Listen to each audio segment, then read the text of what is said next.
This is the Huawei Mate X2, and it is by far the most special foldable phone on the market right now. And that's because number one, it has the best hardware in a foldable, and number two, it is close to impossible to get. You cannot buy it in the UK yet, or in Europe, or in the US, of course. You can only buy it in China at the moment, and the stock is incredibly limited. In fact, this phone is so hard to get that even our review unit is the only one in the UK, and we only have 2.5 days for it, after which we do have to send it back, as there's literally a queue of reviewers waiting to get their hands on this. So without any further ado, let's see how it compares to the Galaxy Z Fold 2, the current foldable champion.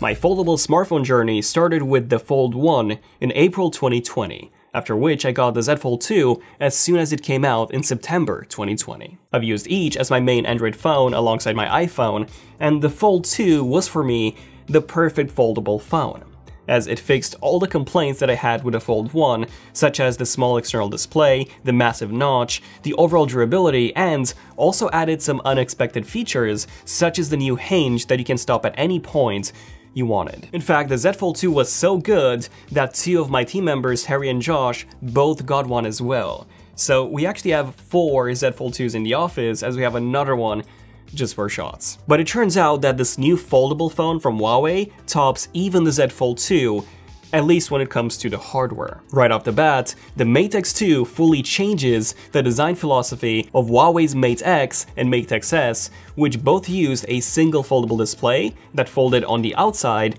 and instead it adopts Samsung's idea of having a foldable display that folds on the inside, and then a regular display on the outside. This is so that the inner display always stays protected, which is a great decision for foldables, as Huawei also had issues where the Mate X broke because of how easily the foldable display could get damaged by always being exposed. So if they are so similar now, how does the Mate X2 improve over the Z Fold 2's hardware? First, the outer display is fully usable as a regular smartphone now. You see, with the Z Fold 2, even though the outer display has been significantly improved over the Fold 1s by Samsung making it bigger and therefore more usable, it still suffers from this very narrow aspect ratio. It is still very difficult to type on, and the fact that it is still very tall as well makes it very difficult for me to use in one hand, as I constantly have to move my hand up to be able to reach the top of it. The Mate X2 fixes this by using a large 6.45-inch display,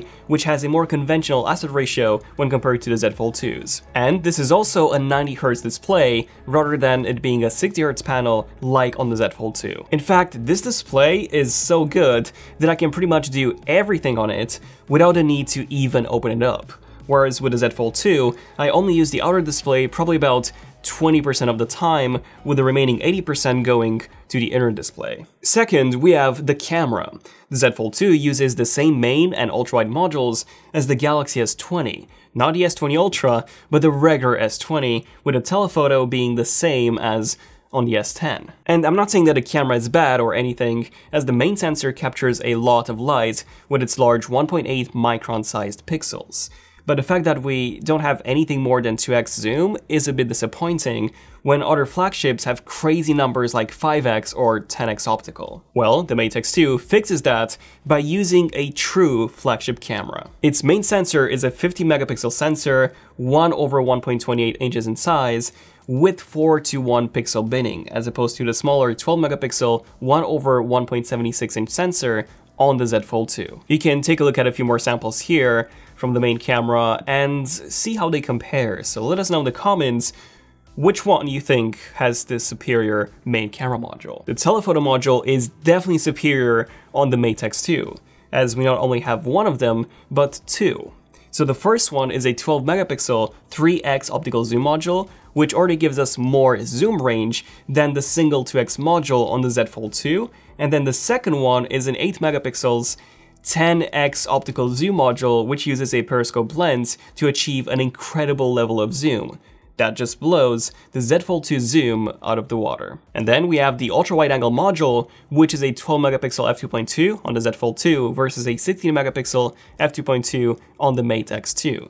not a massive difference here, but again, let us know in the comments if you think one is better than the other. Moving on to the third thing that the Mate X2 does better than the Z Fold 2, which is the overall thickness. You cannot argue with the fact that the Z Fold 2 is very thick and feels like a brick in your pocket. It has this slope design where the body gets thicker the closer you get to the hinge. And that's because you cannot fold a display flat, as it would break if you did that. Instead, Samsung has this gap that keeps the display slightly open at an angle even when closed, giving it a thickness of 16.8mm at its thickest point and 6.9 at its thinnest. When fully open, it does indeed feel very, very thin, but not so much when closed. However, Huawei not only made the Mate X2 noticeably thinner at just 14.7mm when closed, but they also fixed that slope design of the Z Fold 2 by closing almost perfectly flat.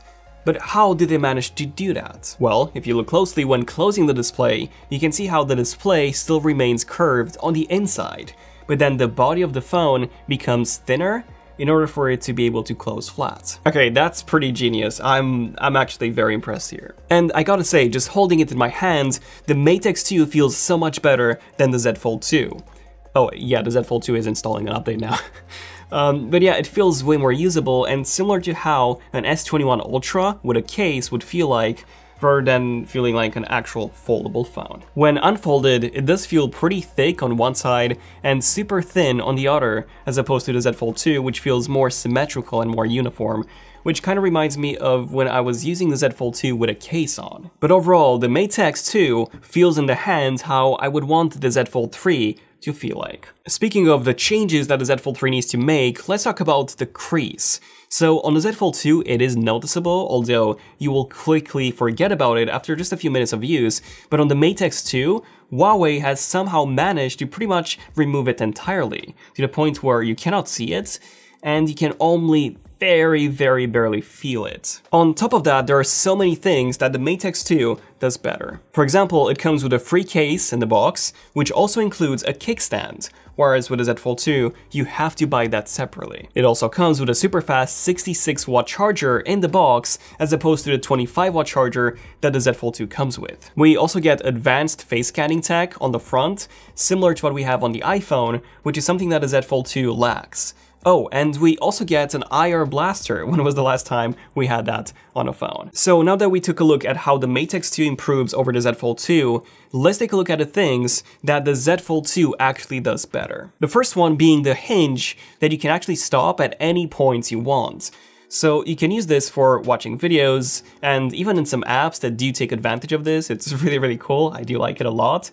And it's a shame that the Mate X2 doesn't have this. The Mate X2 closes shut immediately, and it just doesn't feel as satisfying to open as the Z Fold 2 does. Not even to mention that we do not have a camera on that internal display at all, which really sucks for when you want to do a video call. Speaking of that internal display, the Mate X2 only has a 90Hz refresh rate compared to the 120Hz on the Fold 2. The bezels surrounding the display are ever so slightly thicker than on the Z Fold 2, and the Z Fold 2 is also way more affordable in the UK and pretty much everywhere else, at £1,600 in the UK versus around £2,000 for the Mate X2 that's converted, because once again, you cannot buy the Mate X2 in the UK yet, or even outside of China, so for most people, this is not an option. And Google services are also not an option either. Now, Huawei has added tools such as petal search and more ways to install APKs.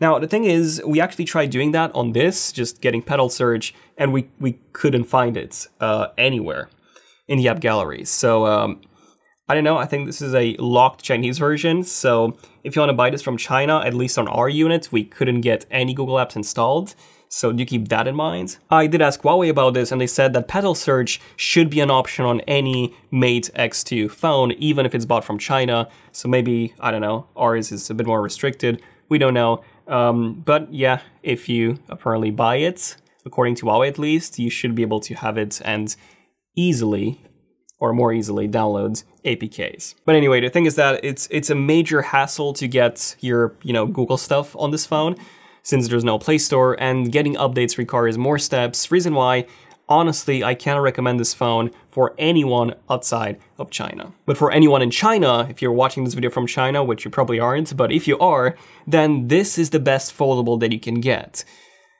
And yeah, that pretty much sums it up. At the moment, pretty much unusable with most apps outside of China.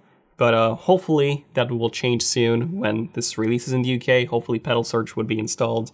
But again, it's just trickier to get those apps anyways than compared to any other Android phone on the market. Other than that, this is an amazing piece of hardware. So let me know in the comments, what do you guys think of the Huawei Mate X2? And definitely subscribe if you want to see more interesting tech videos like this one hopefully was. Give this a like because it helps the algorithm find our videos. And hit the bell icon, hit the all, by the way, so you get all notifications as soon as we post a new video. Thank you for watching. This has been Zen of Tech. I'm Daniel, and I'll see you guys in the next one. Zen of Tech, signing out. Cheers.